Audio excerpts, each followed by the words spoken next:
press the bell icon on the YouTube app and never miss another update.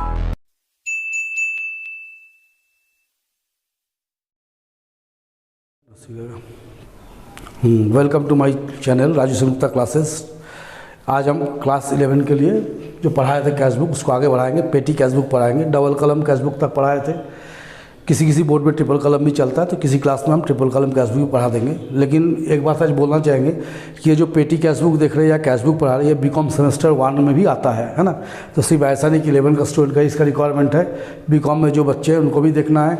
बहुत सारे बच्चे 11-12 पास करके आते हैं, बीकॉम में आते आते सारा चीज़ माथा से आउट हो जाता है। ठीक है, ये स्वाभाविक सा बात है क्योंकि उतना याद रख पाता है। तो इसको आज जो लोग अगर देखते हैं तो लोगों को क्या होगा, मेमोरी में फिर से दोबारा रिकॉल हो जाएगा और बीकॉम में भी सहायता मिलेगा। तो इसलिए जब हम पढ़ा रहे हैं तो कैश बुक से जो पढ़ा रहे हैं तो कैश बुक को बीकॉम का बच्चे भी देखें, खास करके सेमेस्टर 1 का और 11 का तो देखना ही है। ठीक है, तो चलिए पढ़ाते हैं पेटी कैश बुक। पेटी कैश बुक क्या होता है, देखिए जब बिज़नेस हम लोग करते हैं तो बिज़नेस में कैश बुक रहता है। मेन कैश बुक में क्या होता है कि अगर हम छोटा खुदरा खर्चा सब लिखना शुरू करेंगे तो मेन कैश बुक अननेसेसरी बड़ा हो जाता है। ठीक है, और उसमें काफ़ी दिक्कत होता है उसको बैलेंसिंग करना, हिसाब करना। इसलिए क्या होता है, छोटा मोटा खर्चा 10 रुपया, 20 रुपया, 50 रुपया, 100 रुपया, 200 रुपया, 500 रुपया, इसको मेन कैश बुक से हटाते हैं। क्यों हटाते हैं, जैसे मानिए ट्रैवलिंग एक्सपेंसेस हो गया, पोस्टेज का हो गया, स्टेशनरी का हो गया, ये सब रिकरिंग खर्चा बार बार होता रहता है और बहुत फ्रीक्वेंटली होता है। तो बार बार इसको अगर हम कैश बुक में मेन कैश बुक में लिखेंगे तो कैश बुक में क्या होगा, अननेसेसरी कैश बुक बड़ा हो जाएगा। तो मेन कैशियर क्या करता है, अपने में से इसको हटा के एक आदमी को पेटी कैशियर अपॉइंट कर देता है, जिसको एक सम दे देता है, मैंने 1000, 2000, 5000 जो देना दे देता है। अब बोलता है तुम अपना इसको खर्च करो और साल मैंने जब मंथ के एंड में उसका हिसाब देता है कितना खर्च हुआ है, कितना बचा है। तो पेटी कैश बुक का करने का पर्पस ही होता है जो छोटा मोटा खर्चा है उसको हम लोग अलग एक कैश बुक में मेंटेन करें ताकि मेन कैश बुक आपका भारी ना पड़ जाए। ठीक है, तो जब हम पेटी कैश बुक पढ़ेंगे तो पेटी कैश बुक में 2 तरह का होता है ना। एक होता है आपका सिंपल पेटी कैश बुक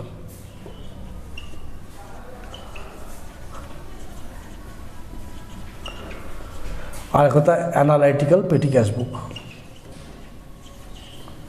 ये 2 तरह का बनता है। ठीक है, तो आज हम एनालिटिकल पेटी कैश बुक बनाएंगे। सिंपल पेटी कैश बुक कुछ रहता नहीं है। ठीक है, इसमें एक सिस्टम चलता है, इसको बोलता हूँ इम्प्रेस्ड सिस्टम। ये क्या होता है, देखिए इसमें क्या होता है कि मेन कैशियर पेटी कैशियर को एडवांस में कुछ पैसा दे देता है। सपोज कीजिए कि एडवांस में उसको 2000 रुपये दे दिया। ठीक है, आप पेटी कैशियर खर्चा करेगा इसमें से। ठीक है, मनी खर्चा किया, किसी में गया खर्चा किया, मैंने स्टेशनरी में 100 रुपया, ठीक है, ट्रैवलिंग में 200 रुपया टोटल में है ना, या आपको जैसे कैरेज में काटेज में 300 रुपया, वेजेस मनी खर्चा कर दिया 200 रुपया, तो टोटल कितना खर्चा कर दिया, 3 2 5 7 800 रुपया खर्चा कर दिया। तो ठीक है, या मैंने 800 और खर्चा जो लिया मुझे आपको, और मान लीजिए कुछ जैसे मिसलेनियस कर लिया 800 रुपया मान लीजिए ऐसा, तो 2000 में से 1600 खर्चा हो गया, कितना बच गया 400। तो इसके बाद कितना क्लोजिंग बैलेंस बचा 400 रुपया।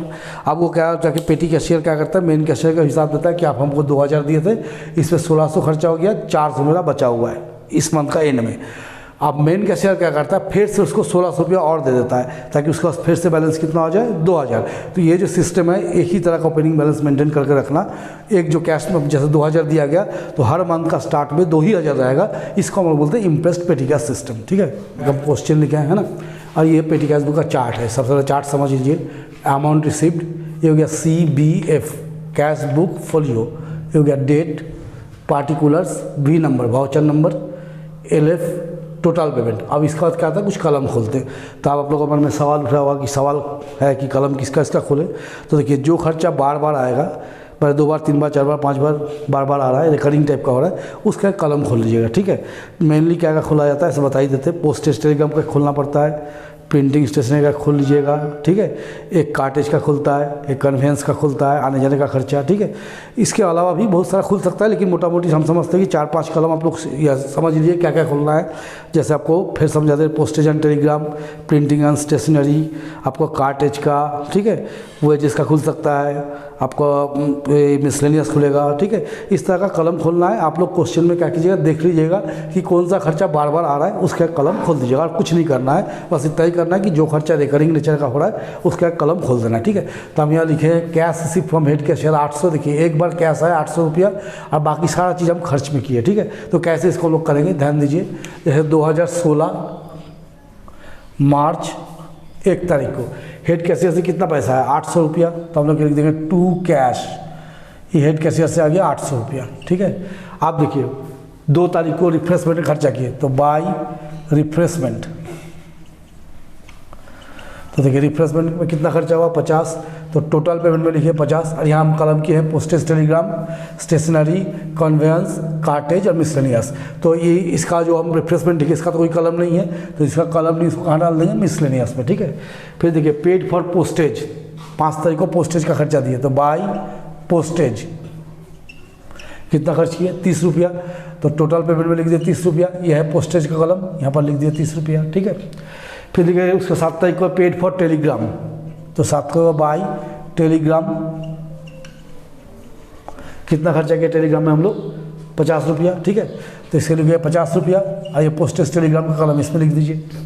फिर देखिए पेड फॉर बस फेयर, बस फेयर के लिए 10 रुपया दिए, कितना तारीख को 10 तारीख को, तो बाई बस फेयर कितना रुपया खर्चा किया 10 रुपया, तो टोटल पेमेंट लेके 10 रुपया। और कन्वेंस आने जाने का खर्चा कितना है 10 रुपया, ठीक है। फिर paid for rickshaw, rickshaw fair भाड़ा कितना दिए बाई रिक्शा फेयर, इसमें कुछ है ही नहीं, कहीं देख देख कर बैठाना है 20 रुपीज़, तो टोटल पेमेंट में 20 रुपीज़ लिख दीजिए, कन्वेंस में लिख दीजिए 20, ठीक है। फिर देखिए पेड फॉर एनवेलप है ना, कितना तारीख को 19 तारीख को, तो लिखिए बाई एनवेलप कितना पेमेंट किया एनवेलप के लिए 40 रुपया, टोटल पेमेंट 40, एनवेलप चला गया स्टेशनरी में, ठीक है। अब उसके बाद देखिए पेड फॉर पोस्टेज, फिर 23 तारीख को पोस्टेज दिए हैं, तो बाई पोस्टेज कितना है 30, टोटल पेमेंट में पोस्टेज का कलम लिख दिया 30। फिर पेड फॉर कार्टेज, 25 तारीख को कार्टेज दिए, तो बाई कार्टेज कितना कार्टेज में खर्चा किया 20 रुपीज़, तो देखिए मेरा कार्टेज का कलम अलग किया हुआ है, तो कार्टेज में 20 डाल दिए, ठीक है। फिर देखिए पेड फॉर प्रिंटिंग, 28 तारीख को प्रिंटिंग के लिए दिए, तो बाई प्रिंटिंग कितना खर्चा किया 40, तो टोटल 40 लिखिए। प्रिंटिंग का कलम कहाँ गया, ये प्रिंटिंग का कलम है, प्रिंटिंग एंड स्टेशनरी, इसमें 40 कर दिए, यहाँ पर प्रिंटिंग भी कर दिए साथ में, ठीक है। फिर पेड फॉर रिक्शा फेयर है ना, तो बाई रिक्शा फेयर कितना लगा 10 रुपया, रिक्शा फेयर किस में आएगा आने जाने का खर्चा में, कन्वेंस में आएगा, ठीक है। फिर परचेज ऑफ पेंसिल, तो बाई पेंसिल, पेंसिल क्या होता है स्टेशनरी होता है, तो इसको हम लोग क्या करेंगे स्टेशनरी कलम में लिखेंगे, टोटल में 20, ये स्टेशनरी कलम इसमें लिख देंगे 20, ठीक है।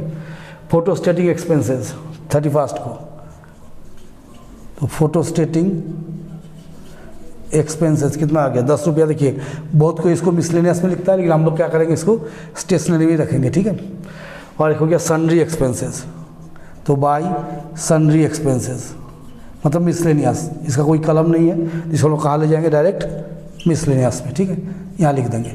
अब हम लोग क्या करेंगे सर टोटल करेंगे, देखिए टोटल करके कितना आ रहा है, ये 50, 30, 80, 31, 140, 160, 200, 230, 250, 290, 300, 380 ये हो रहा है।